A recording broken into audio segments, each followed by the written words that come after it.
Hey everybody, and welcome back to another episode of A Brush with Death. I'm your host, Miss Casey Hunalay, and in this series I sit down, I tell you a true crime story, and I paint you a pretty picture at the same time. Now, if that sounds like fun to you, go ahead and hit that subscribe button so you will never miss one of my terrible stories. So, like always, I'd like to introduce our special guest before we get into the case. Today is a piece that I did a few years ago for a women in motorcycling show that I was in, which was really rad. And I even handmade the frame for this one as well. It has some leather and some riveting there. Oh, so badass. So I thought it was appropriate to have her for this case because we were talking about another badass lady, Miss Gabby Petito, and her mysterious and tragic murder. So let's go ahead and get into this case, guys.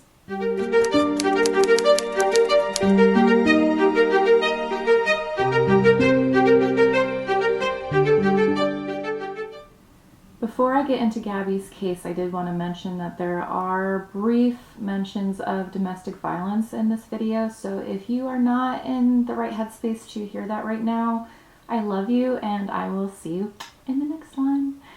Okay, so Gabrielle Venora Petito, which, wow, that's a beautiful middle name, was born March 19th in 1999. Where were you in 1999? Oh man, I'm old. She was born in Blue Point, Long Island, New York. So another New Yorker. I looked it up. She grew up about 4 hours away from me. So already me and Gabby are vibing. She was born to Nicole Schmidt and Joe Petito, who would later divorce but stayed very close. She was the eldest of 6 siblings, which, whoa!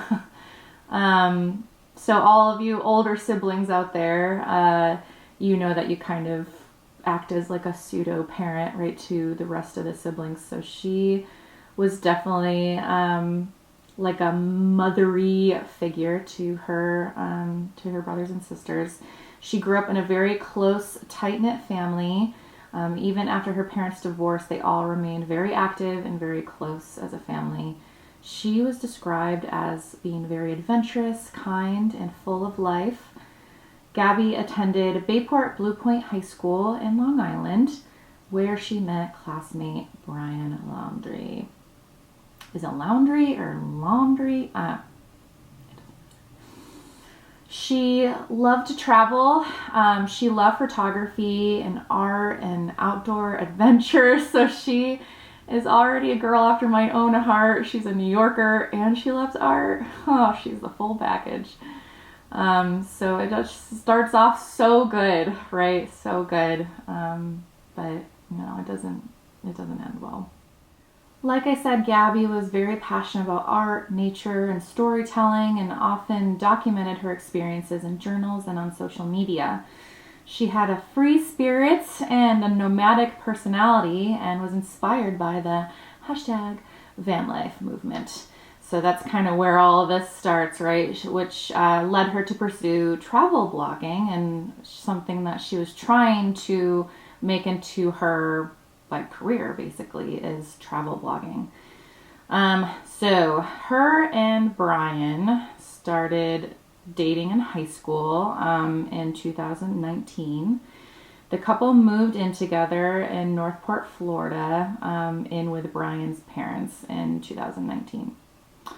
They got engaged shortly after in July 2020, though some reports suggest that they later called off the engagement but continued their relationship. So I'm not really sure what happened there, if maybe Gabby was already having second thoughts about Brian and was trying to get out of it. But, you know, if you've ever been in a type of relationship like that, you know, they suck you back in, right? So their relationship was described by friends as passionate, but also very tumultuous, with arguments and moments of a lot of tension. Brian was described to have a very bad temper and could be very controlling. I'm not going to get into his background because I don't want to. Gabby's friends later described him as being very jealous and manipulative, which red flag, red flag. He had an obsession with dark and violent books, which I have thoughts, but I'll finish my comment, including Fight Club and Lullaby, which deal with themes of death and control. So I will say right now, like, just because you're into like goth and death and, you know, violent movies and video games does not mean that you are a murderer. Okay, guys. Like, in hindsight, you know, it's 2020, right? So, you know, you can say, oh, that guy was really into all that violent crap and blah, blah, blah, and that's what caused him to snap. Like, no. Like, there's plenty of people, normal people out there, myself included, that like violent video games, that like horror movies, that like violent books, like the Jurassic Park series by Michael Crichton, that just feed our soul and, you know, like, just leave us alone. Like, we're not hurting anyone. It just happens that Brian is a terrible person, and, you know, this was just something that he liked. So anyways, I will leave it at that. He also expressed a lot of antisocial ideations and often spoke about living off the grid, which, paired with Gabby's like adventurous nature, I think, you know, could be a potentially good mix-up, but with his, you know, violent nature, probably not the best idea, right? But I can see, you know, maybe I want to be off grid. I want adventure. Okay, let's go have an adventure together. I see where that idea came from. So like I said, with Brian's fascination with off the grid life and Gabby's adventurous spirit, she wanted to be a travel influencer and started her own YouTube channel called Nomadic Static, which I think is such a cute name. I think Gabby came up with it. Like, she had to have. It's too good. To document her van life journey. It is still up. If you want to follow it, I will link it in the notes below if you want to go check out her channel. She and Brian converted a 2012 Ford Transit van into a camper for their cross-country trip. She was active on Instagram as well, as her handle is Gabby Petito. I will also link her Instagram in the notes so that you can go check out her Instagram. She posted a lot of pictures from national parks and outdoor adventures. So if you take a look at her stuff, it's beautiful. She has a lot of really great pictures on her, a lot of pictures of herself. And it's just kind of, you know, knowing what we know now, it's in a tribute to her, right? They have it up as in remembrance of Gabby, but it's still really sad. You can see how much life she had left. She was so young when she died. Like, go and support her stuff. Go and support the family by following her on those platforms. And, you know, we'll keep her memory alive by admiring the stuff she put out before she died. In June 2021, this is when Gabby and Brian set out on their road trip. Now, if y'all remember what 2020 and 2021 was like, this is in the midst of COVID. So I don't know how I feel about, I mean, like, I guess if they're keeping to themselves and, you know, social distancing and, you know, they're just traveling cross country, it might be the best thing to do, right? To kind of get out and have your adventure, right? So they start off on this cross country adventure in their Ford Transit van. They document all of their travels on their Instagram and also their YouTube channel, the Nomadic Static and Gabby Petito, like I mentioned before. July 4th, the couple is seen at Monument Rocks in Kansas. And then July 8th, they arrive at Great Sand Dunes National Park in Colorado. So they are making their way through. And I think they're making a lot of pit stops at different national parks. And you can see all of this on her social media. So go ahead and go look at that. July 10th through the 21st, They explore various locations in Utah, including Zion National Park and Bryce Canyon, which I've been to. It is gorgeous. My goodness. If you ever have a chance, go ahead and go check those out. And if you can't, then just check out Gabby's Instagram. Okay, so now we get to August of 2021. This is where the first signs of trouble first emerge.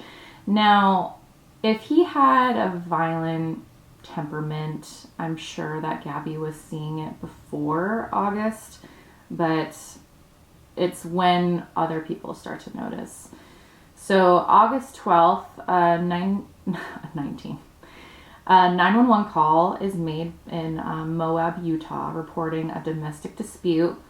Witness had claimed that they saw Brian hit Gabby. Now, an officer does go to check out this report. The body cam footage shows that when they pull up and they pull them over in their van, Gabby appears very distraught and is crying. She admits that she hit Brian first and that she said she was just very anxious, which doesn't really add up. Officers determined it was a mental/emotional health crisis rather than a domestic assault. The couple is separated for the night and Brian stays in a hotel while Gabby keeps the van, and no arrests are made. Which, like, I want to know what that police officer was thinking at the time. Like, is that really what they were thinking? Or, like, I hope that they did their due diligence and they followed their gut and they weren't just, like, shoving Gabby to the side, you know, and it's just another couple fighting, you know. I hope that they did everything that they could in that moment. So that's kind of the first indication that something is very, very wrong within Brian and Gabby's relationship. August 17th, Brian flies home to Florida and reportedly clears out a storage unit, which some people speculate that he was doing this in preparation for going into hiding after he decided he knew what he wanted to do with Gabby. But obviously this has never been confirmed, but it's just a little strange. He stated that he was like trying to save money or something.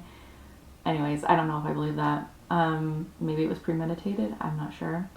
So that's the 17th. On August 23rd, Brian returns to Utah and rejoins Gabby. Now we're getting to the final days of Gabby's life. So August 24th, Gabby and Brian are seen leaving Salt Lake City Hotel. This is believed to be the very last confirmed sighting of Gabby. There are some witnesses that say they see her later, but obviously they can't confirm for sure that this was Gabby. So this is our last known sighting of Gabby. August 25th, Gabby makes her final Instagram post, which is strange because it says Happy Halloween and we are in August. So I'm wondering if maybe this was a saved post that she had scheduled, and I'm just speculating here, obviously, but maybe after Brian did something to Gabby, he went into her Instagram and posted it to make it seem like Gabby was still alive. I'm not really sure, but it's just a little strange that that was the post. Happy Halloween on August 25th. Interesting. She and Brian are believed to be in Grand Teton? Is it Teton? Oh, I didn't look it up. Shoot. I'll look it up in a second. National Park in Wyoming. So a few days later, on August 27th, Gabby and Brian have an argument at a restaurant in Jackson, Wyoming, which is seen by witnesses, but obviously not verified. Gabby's mother that day receives a strange text from Gabby's phone that doesn't sound like her. The text reads, "Can you help Stan? I just keep getting his voicemails and missed calls." Who's Stan? Stan is Gabby's grandfather and would never refer to her grandfather as Stan. She would probably tell her mom, hey, granddad's been calling, can you... it just didn't sound like Gabby. It was weird. So Gabby's mom definitely was like, what?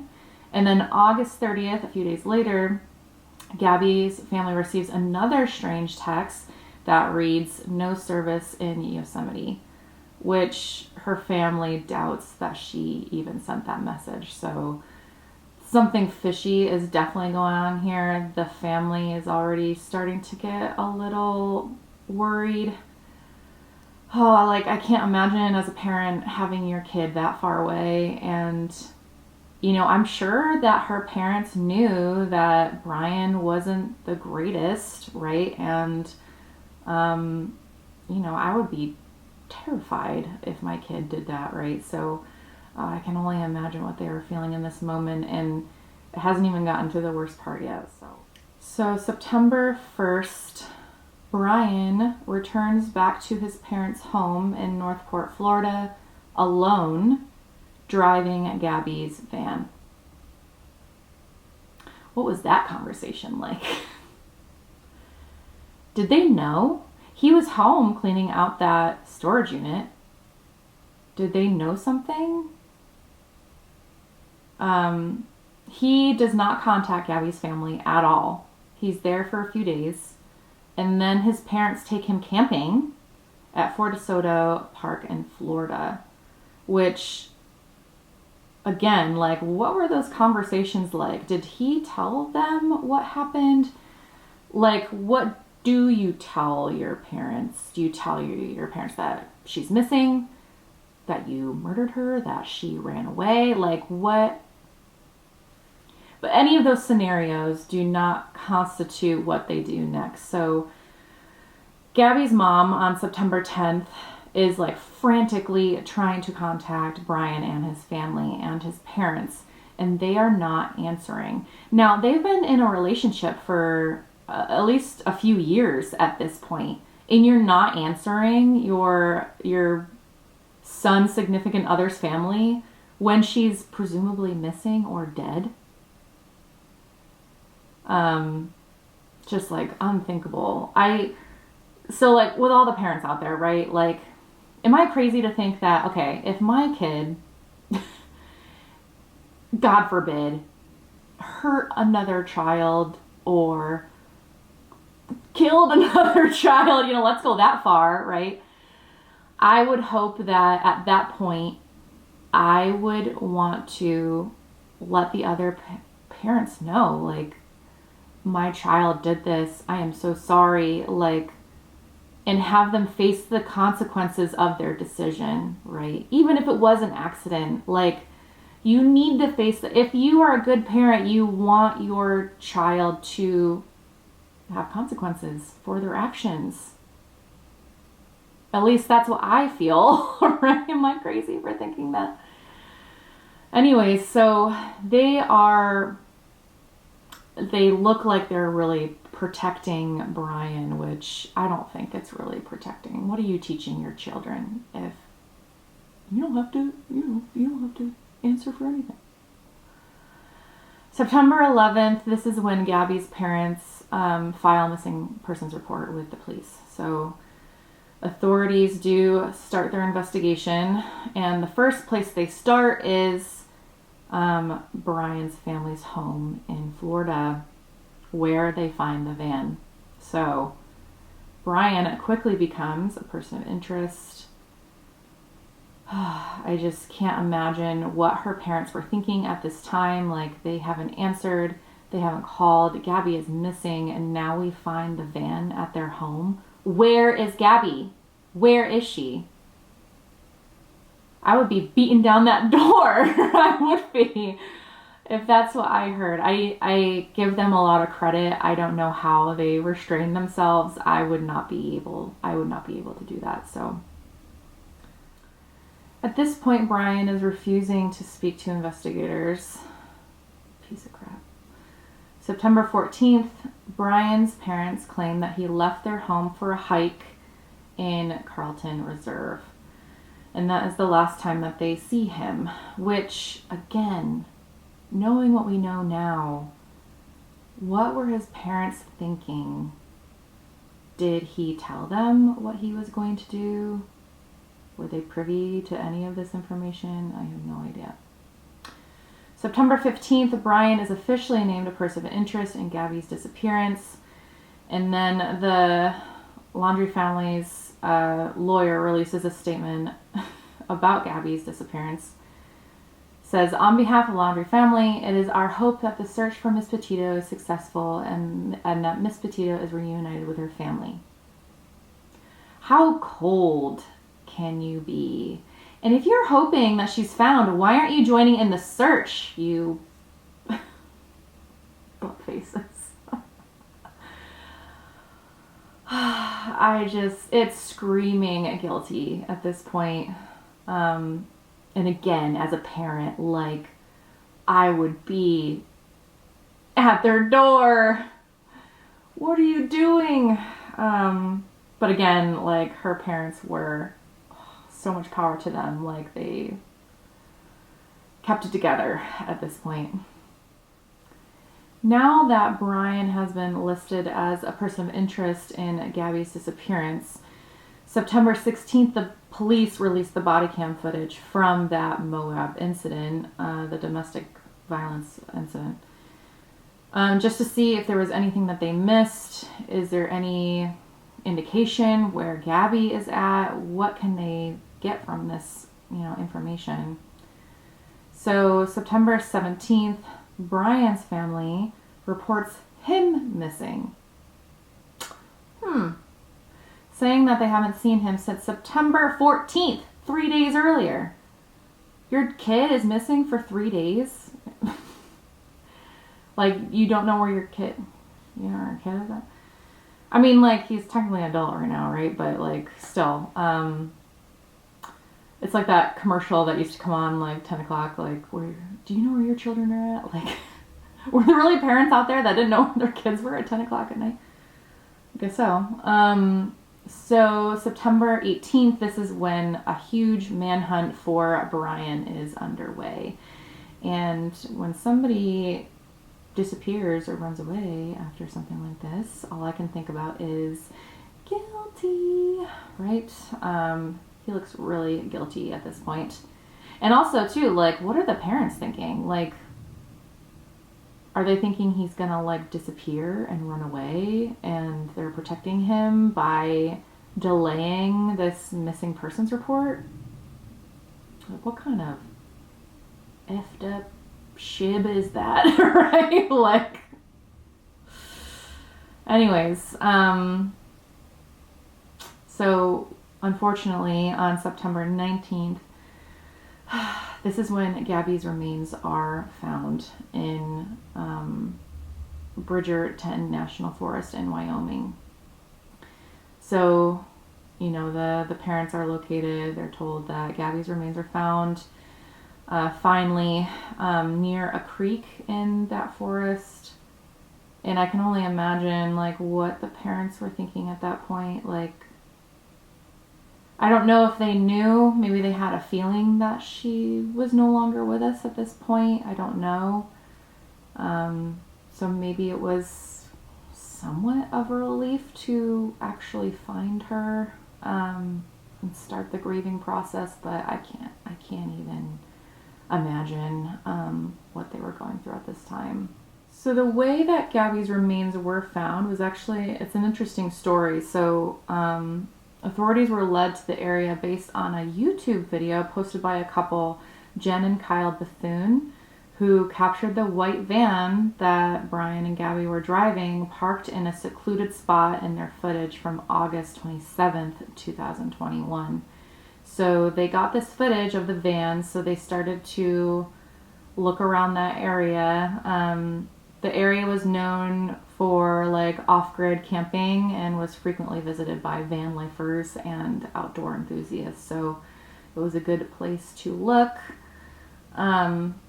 So Gabby's body was found in a secluded clearing, partially buried with dirt and foliage.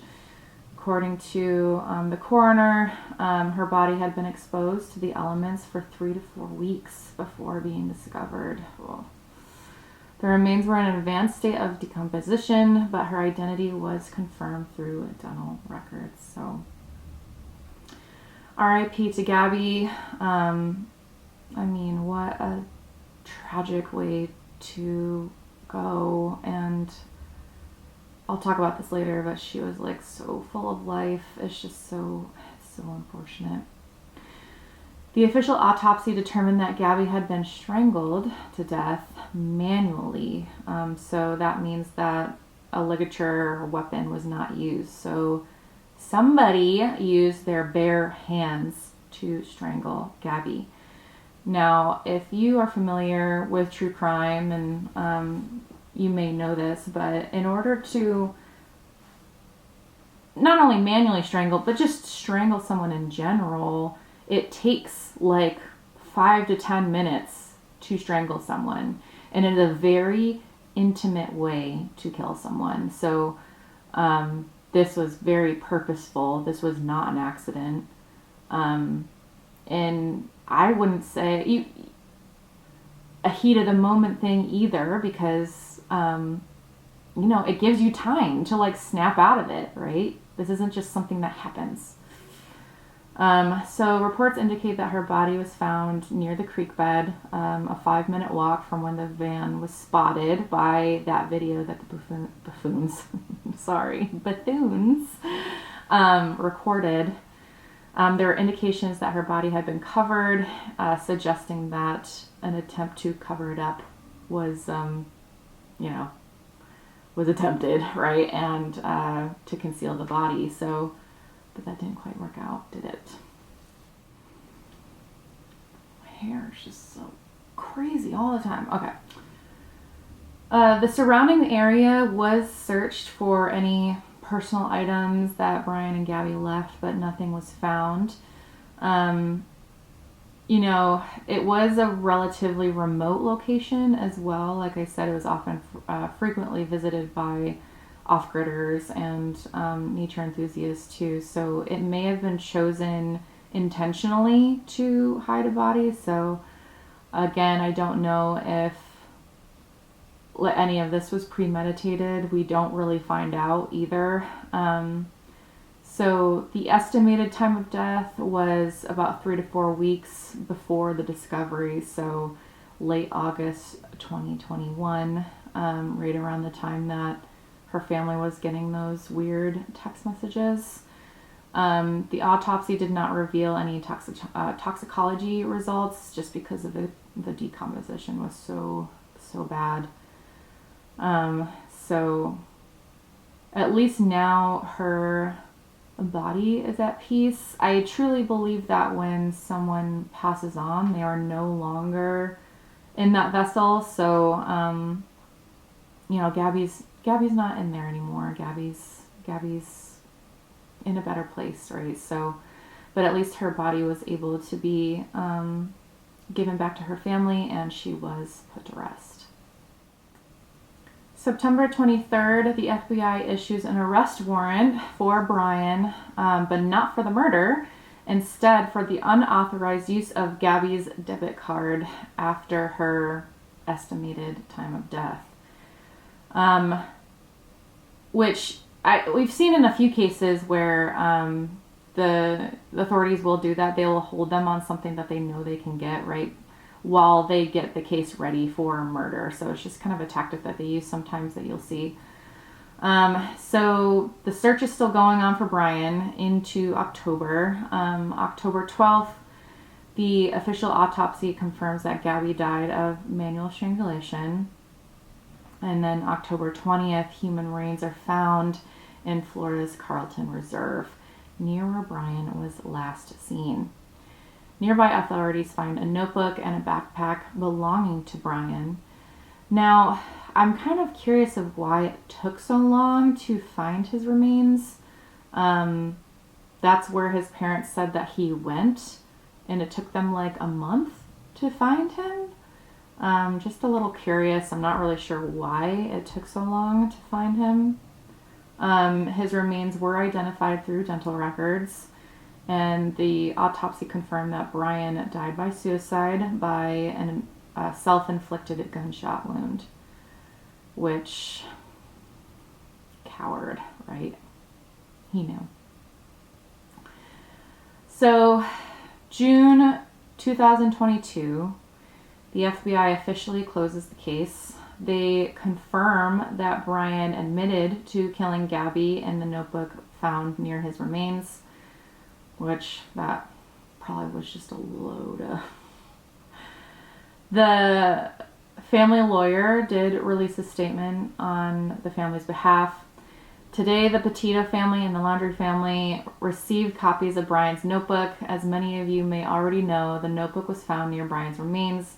We will be making no further statement. Yeah, because it says that he killed her. And, like, no other statements after that, right? The Petito family called the confession self-serving, as Brian claimed that Gabby's death was a mercy killing due to an injury, which, by the way, was not supported in the autopsy of Gabby's body. So, like, what injury, Brian? She's not like a racehorse that you can just, if she breaks a leg, well, I guess we gotta put you down.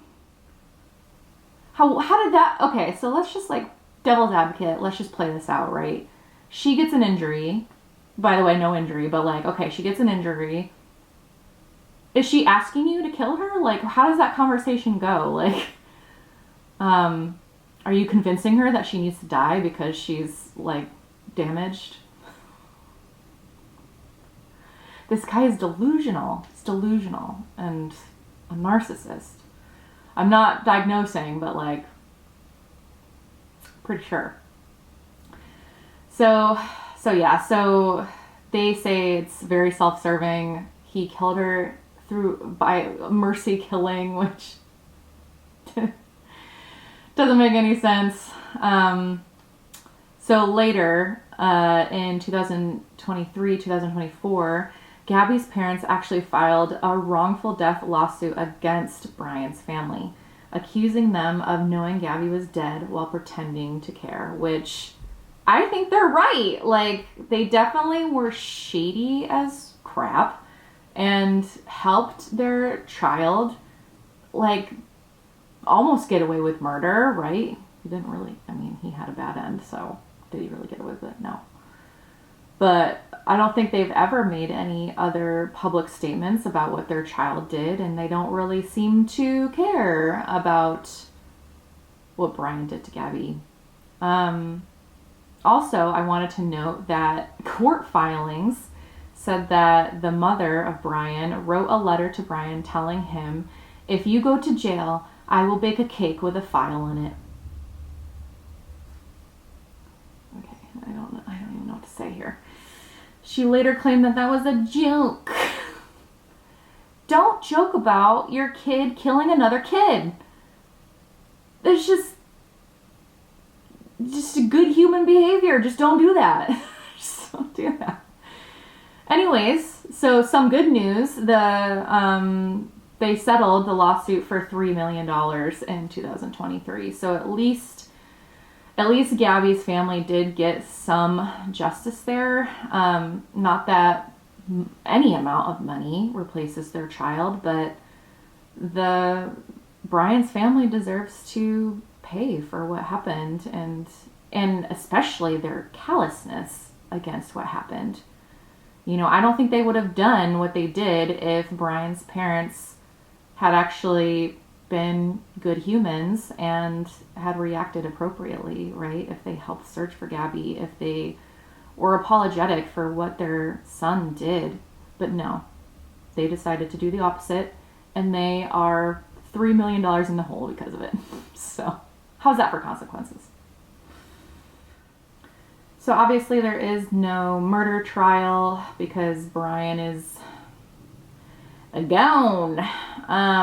But so we don't get a lot of details as far as like what actually happened, and all of the stuff in Brian's notebook was just probably a bunch of hooey. So we're never really going to know what happened to Gabby or how it escalated or if it was premeditated or anything like that, right?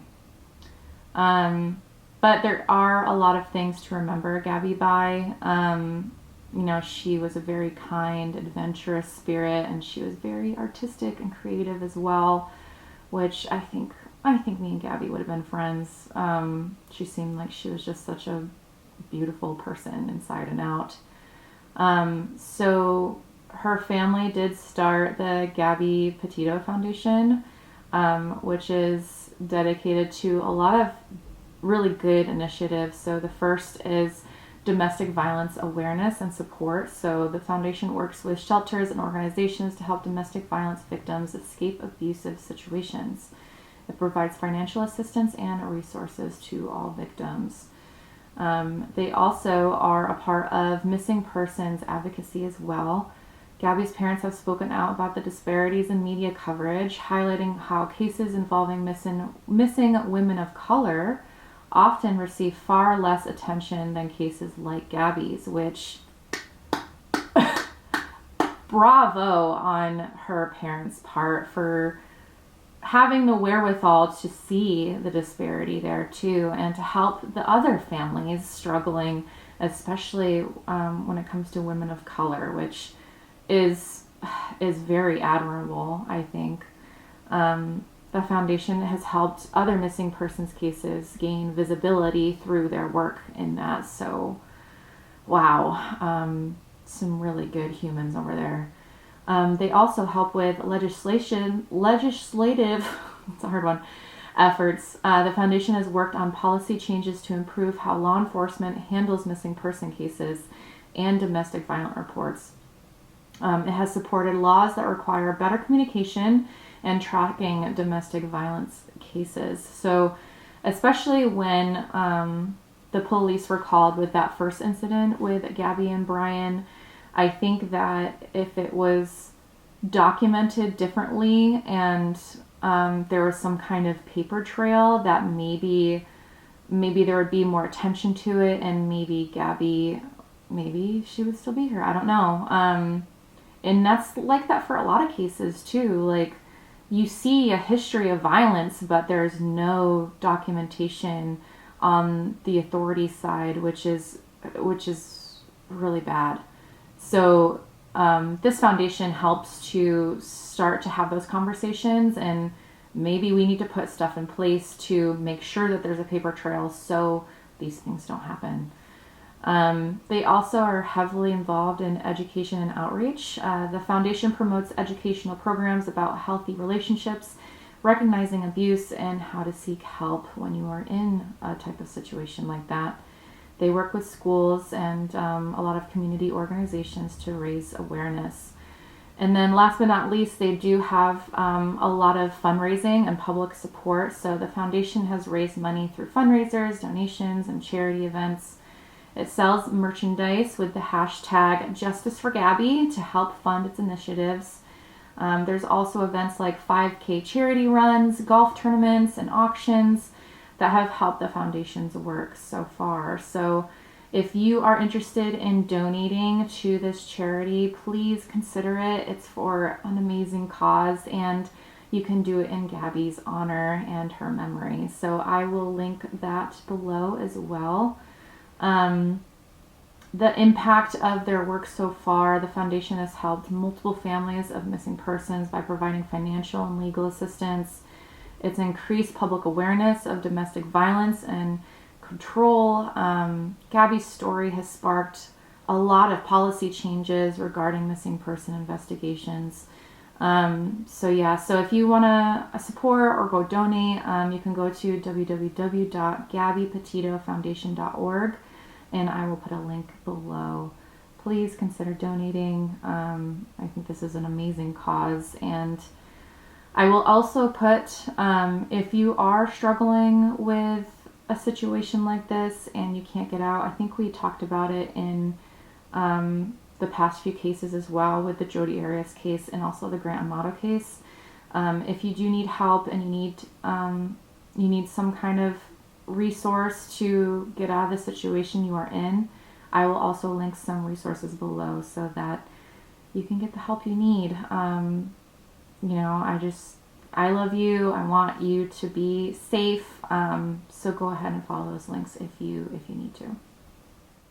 So like always, I like to end on a quote, if I can find one from the victim that hopefully inspires you. And since Gabby had a lot of, social media and platforms, I did find a really good one.